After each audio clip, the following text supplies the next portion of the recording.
Hello my dear, are के simple classes में welcomes you all. I welcome. आज का topic CA GS and GK में topic name is क्या है आईओसी। क्या है आईओसी? करंट अफेयर्स का टॉपिक है बट स्टैटिक भी है, ठीक है, और इम्पॉर्टेंट भी है, अभी हाल ही में हुआ है। यहाँ से आईओसी का फुल फॉर्म होता है Indian ocean conference. Indian ocean conference, Hind महासागर सम्मेलन। अब आप भारत की स्थिति को देखिए। भारत के नीचे जो वी आकार था, यूं ये वी आकार का होता है। तो आप जानते हैं कि इसके ये जो नीचे है, इसके दक्षिण में, भारत के दक्षिण में जो महासागर है, दुनिया का एकमात्र महासागर जिसका नाम किसी देश पर रखा गया है, इंडियन ओशन, हिंद महासागर। बहुत बड़ा महासागर है ये, ठीक है।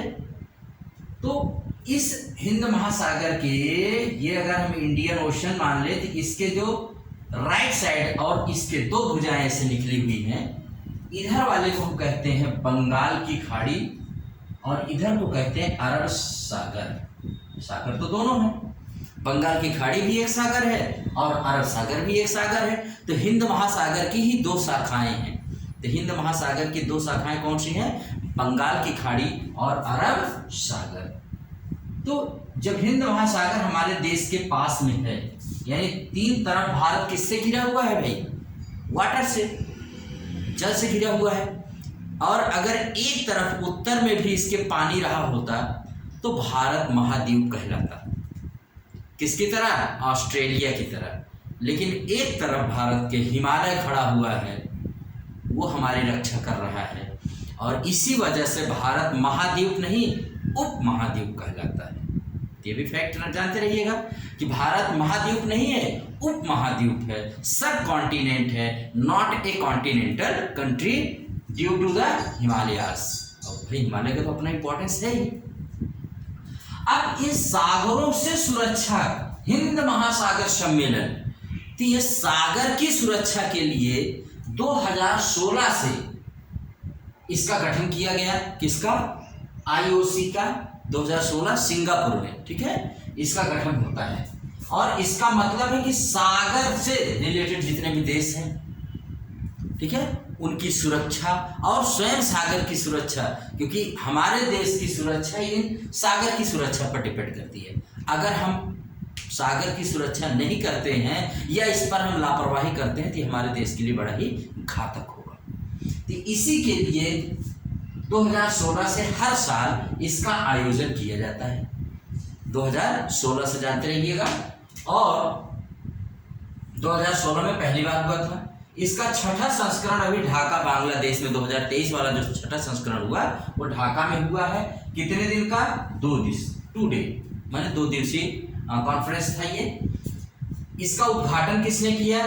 तो आपसे पूछा जाएगा छठे हिंद महासागर का सम्मेलन कहाँ हुआ, उद्घाटन किसने किया, भारत की तरफ से इसमें कौन गया था, ये सारी चीजें। उद्घाटन किया शेख हसीना जो प्राइम मिनिस्टर है, कहाँ की? बांग्लादेश की।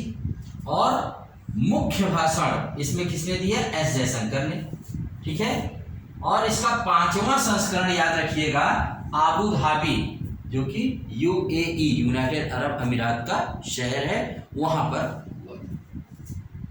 2023 की थीम क्या रखी गई है? तो शांति, समृद्धि एवं उज्जवल भविष्य के लिए साझेदारी। शांति, समृद्धि एवं उज्जवल भविष्य के लिए साझेदारी, ये छठे हिंद महासागर सम्मेलन जिसका आयोजन ढाका में हुआ, उसकी थीम। आयोजक कौन इसका आयोजन करता है?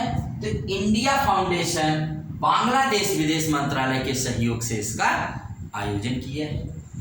सागर भारत सरकार के द्वारा शुरू की गई एक पहल है जिसका फुल फॉर्म होता है security and growth for all in the region. Security and growth for all in the region. तो सागर को ध्यान में रखते हुए भी इसमें बात की जाती है। इसमें D8 भी 8 देशों का समूह, सार्क भी देशों का समूह है, 7 देशों का, और बिम्स्टेक भी देशों का समूह है। तो ये सारे देशों के जो समूह हैं इसमें ये भाग लेते हैं। ठीक है, तो ये रहा आपका जो हमारा टॉपिक था, कौन कि क्या है IOC। अंडरस्टैंड? तो इसको आप जानते रहिएगा। इनके बारे में हम बाद में बात करेंगे, D8, सार्क और बिम्स्टेक के बारे में। क्या है D8, क्या है सार्क और क्या है बिम्स्टेक, इसके बारे में हम लोग बाद में बात करते हैं। तब तक आप इस टॉपिक को समझ गए होंगे। यही इसमें इंपॉर्टेंट है कि सागर की सुरक्षा और इस रीजन में जितने भी देश हैं उन सब की सुरक्षा कैसे की जाए, इस पर इसमें बात होती है। और हमारी तरफ से एस जयशंकर जो विदेश मंत्री हैं वो इसमें भाग लिए थे। तो आज के लिए इतना ही। आगे के लिए आप इसको चैनल को लाइक, सब्सक्राइब एंड शेयर कर सकते हैं। Thank you very much.